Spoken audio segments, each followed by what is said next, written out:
Today we are going to discuss mean value theorem in class 12 mathematics. आपके syllabus में दो mean values हैं, एक तो रोल्स थ्योरम है, दूसरी लैग्रांज थ्योरम है. तो पहले अपन रोल्स थ्योरम की डिस्कशन करते हैं कि रोल्स थ्योरम में होता क्या है. बेसिकली ये कैलकुलस जो है, डिफरेंशिएशन है, उसका ज्योमेट्रिकल, प्रैक्टिकल या फिर अपन ये कह सकते हैं कि रूटीन लाइफ में इसको आप किस तरह से अप्लाई करते हैं, एक तरह का एप्लीकेशन है. अब रोल्स थ्योरम क्या कहता है पहले समझिए. मान लीजिए आपने एक फंक्शन लिया y equals to F of X और किसी भी क्लोज इंटरवल ए बी के अंदर ये फंक्शन जो है इसकी तीन कंडीशन अपन फुलफिल करते हैं. पहली कंडीशन इसकी, फंक्शन इट इज डिफाइंड. ये डिफाइंड होना चाहिए, मीन्स आप इस इंटरवल में ए से लेकर बी तक की कोई भी वैल्यू इंसर्ट करें तो वो रियल वैल्यू होनी चाहिए. सेकंड, डिफाइंड होना चाहिए किसमें, इस क्लोज इंटरवल ए बी के अंदर. दूसरा, डिफाइन का मतलब आप ये भी समझ सकते हैं कंटिन्यूस भी होना चाहिए. आप दूसरे वे में कंटिन्यूस भी लिख सकते हैं, कई बार लिखा होता है कंटिन्यूस, आप कंफ्यूज नहीं हो डिफाइन बोले या कंटिन्यूस बोले. दूसरा, इट इज डिफरेंशिएबल.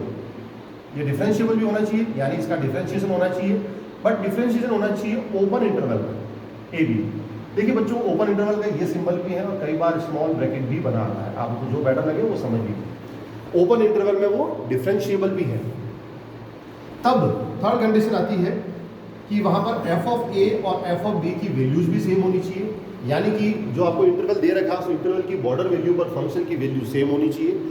जब ये तीनों कंडीशन आपकी फुलफिल होगी तो रोल्स थ्योरम बोलती है कि आपको इस ओपन इंटरवल एफ ए से लेके बी के अंदर एक पॉइंट सी ऐसा मिलेगा जहां पर इसका डेरिवेटिव का जो रिजल्ट है वो जीरो होगा. यही रोल्स थ्योरम का बेसिक कंडीशन है. तो आपको याद क्या क्या रखना है. पहली कंडीशन कि इट शुड बी कंटिन्यूअस और defined in the close interval A B. Second condition दिमाग में रखनी, it is differentiable in open interval A B. Open interval का मतलब आप इस तरह का सिंबल भी ले सकते हैं, ओपन ब्रैकेट भी लगा सकते हैं. और तीसरी कंडीशन है कि F of A should be equals to F of B. ये तीन कंडीशन अगर फुलफिल करती है तब आपको एक पॉइंट सी ऐसा मिलेगा, जो पॉइंट सी आपका है वो बिलोंग्स टू ए बी. वो ए बी के अंदर इस तरह से बिलोंग्स करेगा. तो जो पॉइंट सी मिलेगा उस सी पॉइंट पर डेरिवेटिव जो है वो रिजल्ट जीरो होगा. अब आइए समझते हैं इसका मीनिंग. ये तो चलो थ्योरेटिकल बातें होगी, सर आपने कहा तीनों पॉइंट मैंने सुन लिया, पर मेरे दिमाग में अभी भी नहीं बैठा. चलिए दिमाग में बैठाने के लिए अपन ये लेते हैं एक ग्राफ. ग्राफ से समझते हैं बेसिकली चीज है क्या. यहाँ पर आपका y है और इधर है x. ओके, y कौन है आपका f ऑफ x, तो ये इधर है. पॉइंट मैंने लिया एक पॉइंट a, यहाँ पर वैल्यू है आपकी a और इधर वैल्यू है b. ये x की दोनों वैल्यूज हैं. क्लियर.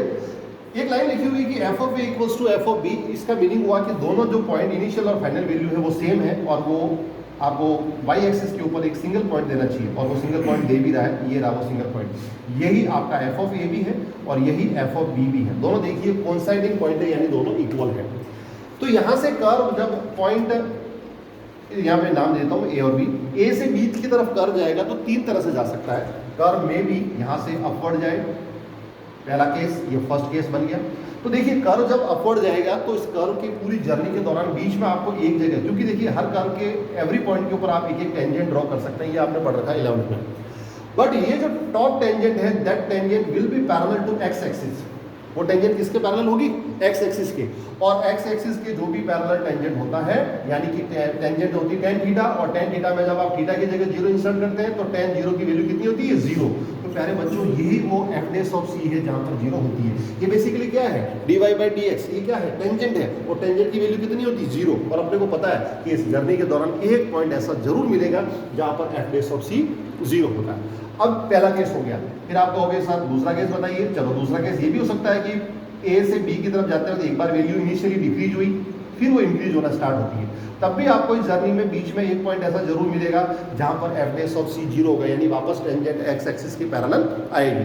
दो केस बन गए. एक केस और बनता है, हो सकता है कि आपकी लाइन ए से लेके बी तक बिल्कुल स्ट्रेट हो. क्या हो, स्ट्रेट वैल्यू. और स्ट्रेट होगा तो इसके बीच में आप जहां पर भी पॉइंट ड्रॉ करेंगे वो तो ऑलरेडी एक्स एक्सिस के पैरेलल है, तो उस वक्त तो आपको हर जगह एफ डैश ऑफ सी की वैल्यू जीरो मिलेगी. ये ज्योमेट्रिकल मीनिंग है. अब ये समझिए कि डिफरेंशिएबल सर आपने ओपन ब्रैकेट कहा और आपने कंटिन्यूअस और डिफाइंड क्लोज ब्रैकेट कहा. ये ओपन और क्लोज का क्या लफड़ा है हमारे दिमाग में नहीं बैठा. आइए समझते हैं. देखिए ओपन ब्रैकेट का मतलब है कि जो बॉर्डर वैल्यूज इंक्लूड होना और क्लोज ब्रैकेट का मीनिंग तो बॉर्डर वैल्यू इंक्रीज होना, और ओपन ब्रैकेट का मतलब है कि बॉर्डर वैल्यूज खुद इंक्लूड नहीं हो रही है। इसका कारण है, आपने डिफरेंशिएशन में पढ़ा है कि वहां पर C plus H and C minus H का केस लेते हैं। अब देखिए प्यारे बच्चों, मान लीजिए आपकी सी की वैल्यू बी है, तो आपका सी प्लस एच है वो बी से बाहर चला गया, बियॉन्ड चला गया, और बियॉन्ड आपके पास वैल्यू ही नहीं, आपका वैल्यू तो मैक्सिमम बी तक है, तो फिर वो फंक्शन डिफरेंशिएबल कैसे होगा? इसलिए डिफरेंशिएबल हमेशा ओपन ब्रैकेट में होता है, और डिफाइंड में आप ए और बी भी इंक्लूड कर रहे हैं तो वो क्लोज ब्रैकेट में होगा। तीनों कंडीशन याद हो गई? ये है रोल्स थ्योरम। ओके, अब ये तो चलो सर आपने समझा दिया, थ्योरेटिकली आपने समझा दिया, हमें ग्राफ भी बता दिया, पर क्वेश्चन में इसको कैसे अप्लाई करें? तो देखिए क्वेश्चन में अप्लाई की आपकी कंडीशन क्या क्या रहेगी वो समझिए। आपको कोई भी फंक्शन y = f(x) दिया हुआ होगा, ओके, देने के बाद पहले तो आप चेक करेंगे कि फंक्शन इसमें डिफाइंड है या कंटिन्यूस है या नहीं, यानी उसका कर्व कंटिन्यूस आना चाहिए, कर्व कहीं बीच में टूटना नहीं चाहिए। ये कंडीशन फुलफिल होगी, फिर आप डिफरेंशिएबिलिटी चेक करोगे कि ये फंक्शन अपना डिफरेंशिएबल है या नहीं है। दो कंडीशन आपने चेक कर ली, फिर आप एफ ऑफ ए और एफ ऑफ बी को इक्वल बताओगे। देखो अगर तीनों में से एक भी कंडीशन अगर फुलफिल नहीं होती है, इसका मतलब फंक्शन जो है वो रोल्स थ्योरम को सेटिस्फाई नहीं करेगा। तीनों में से तीनों ही फुलफिल करनी चाहिए, एक भी ऐसी नहीं हो कि वो फुलफिल नहीं करे। तब आपको जो लास्ट में सी की वैल्यू मिलेगी, आप उसका फंक्शन का डिफरेंशिएशन करेंगे, सी की वैल्यू निकालेंगे, वो सी की वैल्यू इस इंटरवल के अंदर आनी चाहिए। अगर ये सारी कंडीशन फुलफिल होती है तो आप उस पर्टिकुलर फंक्शन के लिए रोल्स थ्योरम को वेरीफाई कर लेंगे। ठीक है, that was all about Rolle's theorem. अब अपन लेते हैं second case, mean value theorem या फिर लैग्रांज थ्योरम। अब देखिए लैग्रांज थ्योरम में क्या है समझते हैं अपन कि लैग्रांज थ्योरम बेसिकली यूं समझ रहे आप कि रोल्स थ्योरम जो है एक पर्टिकुलर केस है जहां पर आपको एफ डैश ऑफ सी की वैल्यू 0 मिलती है, बट लैग्रांज थ्योरम एक जनरलाइज्ड फॉर्म है। ओके, तो अब अपन बात करते हैं लैग्रांज थ्योरम की, जिसको मीन वैल्यू थ्योरम भी बोलते हैं, एमवीटी।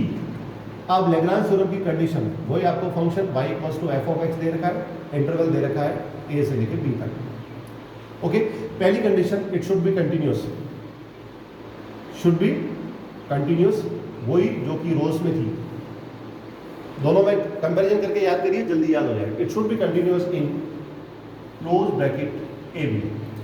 Second condition, it should be differentiable, क्या होना चाहिए? Differentiable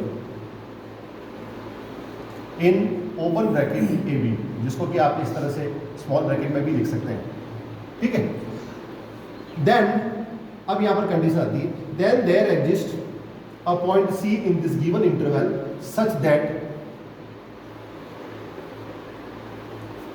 f dash of c equals to f of b minus f of a divided by b minus a। ये है लैग्रांज थ्योरम। अब आप कंपेयर करके देखिए, रोल्स और लैग्रांज में कंपैरिजन करेंगे तो आपको ये समझ में आएगा कि सर ये दो कंडीशन तो मुझे वहां पर भी मिल रही थी, पर ये तीसरा क्या है ये? अब प्यारे बच्चों आप समझिए, तीसरे में आप रोल्स की कंडीशन लगा लो। रोल्स की थर्ड कंडीशन थी एफ ऑफ बी और एफ ऑफ ए की वैल्यू इक्वल थी। इक्वल वैल्यू जब न्यूमरेटर में होती है तो उनका डिफरेंस 0, तो आपको एफ डैश ऑफ सी 0 मिल गया कि नहीं मिल गया? तो क्या हुआ? लैग्रांज थ्योरम यानी एमवीटी मीन वैल्यू थ्योरम का स्पेशल केस है रोल्स थ्योरम। ओके, अब इसका अपन ज्योमेट्रिकल मीनिंग समझते हैं। ज्योमेट्रिकल मीनिंग क्या है? ये मैं कर्व बना रहा हूं, कर्व के अंदर देखिए ये इस तरह से कर्व है। अब आपके ऊपर कंडीशन नहीं है कि ए और बी की वैल्यू सेम होना, तो देखिए ये मैं वैल्यू ए ले रहा हूं और यहां पर ये वैल्यू बी ले रहा हूं, तो ये मेरे लिए एफ ऑफ ए हो गया और ये वाला पॉइंट मेरे लिए एफ ऑफ बी हो गया। ओके, अब इस पॉइंट के ऊपर मैंने एक टेंजेंट ड्रॉ कर ली, ये टेंजेंट ड्रॉ करी। ओके, अब जब टेंजेंट ड्रॉ कर ली मैंने, तो टेंजेंट ड्रॉ करने के बाद आप देखेंगे ये जो गैप है मेरा, ये गैप मेरा बनेगा F of B minus F of A. क्या बनेगा? F of B minus F of A. और ये वाला जो गैप है, ये गैप बनेगा मेरा बी माइनस ए। अब जब ऊपर एक ट्राइंगल बना, इस ट्राइंगल में आपको क्लियरली दिख रहा है कि ये गैप रोल प्ले करेगा किसका? देखिए ये बेस का, ये परपेंडिकुलर का रोल प्ले करेगा और ये वाला बेस का करेगा। देखिए इसका सुपर इम्पोजिशन सीधा वाई एक्सिस पे आ रहा है, वाई एक्सिस यानी परपेंडिकुलर और ये बेस। और आप जानते हैं कि पी अपॉन बी क्या होता है? पी अपॉन बी होता है टेन थीटा। ओके, और टेन थीटा को अपन बोलते हैं कौन होता है? डेरिवेटिव। तो ये हो गया आपका एफ डैश ऑफ सी। अब यहाँ पर आपको परपेंडिकुलर रखना है, तो देखिए परपेंडिकुलर कौन है? परपेंडिकुलर है अपना F of B minus F of A. ये F of B minus F of A हो गया, और अपॉन में बेस, बेस ये रहा, ये gap B minus A, that is this one, यानी ये बी माइनस ए। तो ये देखिए आपके लैग्रांज थ्योरम का ये फॉर्मूला जो लास्ट में कंडीशन दी हुई है वो कंडीशन इस तरह से फुलफिल होती है। ये इसका ज्योमेट्रिकल इंटरप्रिटेशन है। तो समझ में आ गया, यानी कि फाइनली अपन कंक्लूजन निकालें तो एमवीटी जनरल है, मींस कहीं पर भी फुलफिल हो सकती है, बट रोल्स थ्योरम उसका एक पर्टिकुलर केस है, और वो केस ये है कि आपको कंडीशन लगानी पड़ेगी कि एफ ऑफ बी और एफ ऑफ ए की वैल्यू सेम होनी चाहिए। ठीक है, ये वीडियो सिर्फ इंट्रोडक्टरी वीडियो था जिसमें सिर्फ अपन थ्योरेटिकल पार्ट ले रहे हैं। लेट अस सूनर अपन एक वीडियो और लेंगे जिसके अंदर अपन क्वेश्चंस को भी सॉल्व करेंगे। Thank you so much for being with me.